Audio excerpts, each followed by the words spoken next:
দালাল চক্রের অপকর্মের ফলে ইতালিতে বৈধ অভিবাসনের ক্ষেত্রে দেখা দিয়েছে জটিলতা। চলমান সময়ে স্পন্সর ভিসার আবেদনও করতে পারছেন না বহু বাংলাদেশি, ফলে স্বপ্নের দেশ ইতালিতে যাওয়ার স্বপ্ন ভাঙছে বাংলাদেশিদের। 2025 সালের জন্য স্পন্সর ভিসার আবেদন প্রক্রিয়ায় আগাম ফরম পূরণ শুরু হয়েছে ইতোমধ্যে।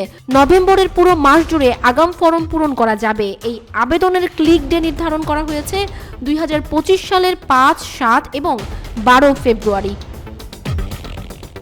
এদিকে বৈধ পথে জটিলতা দেখা দেয়ায় জীবনের ঝুঁকি নিয়ে অবৈধ পথে ভূমধ্যসাগর পাড়ি দিয়ে ইতালিতে প্রবেশ করছেন বাংলাদেশিরা। চলতি বছরের 10 মাসে ইতালিতে পাড়ি জমিয়েছেন 11,000-এরও বেশি বাংলাদেশি। দেশটির রাজধানী রোম সহ বিভিন্ন আশ্রয় কেন্দ্রে তাদের রাখা হয়েছে।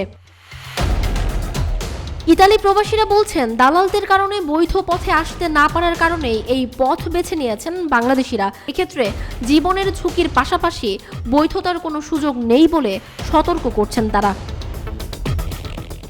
চলতি বছর শুধুমাত্র ভূমধ্যসাগর পাড়ি দিয়ে ইতালিতে এসেছে 57,911 জন অভিবাসন প্রত্যাশী।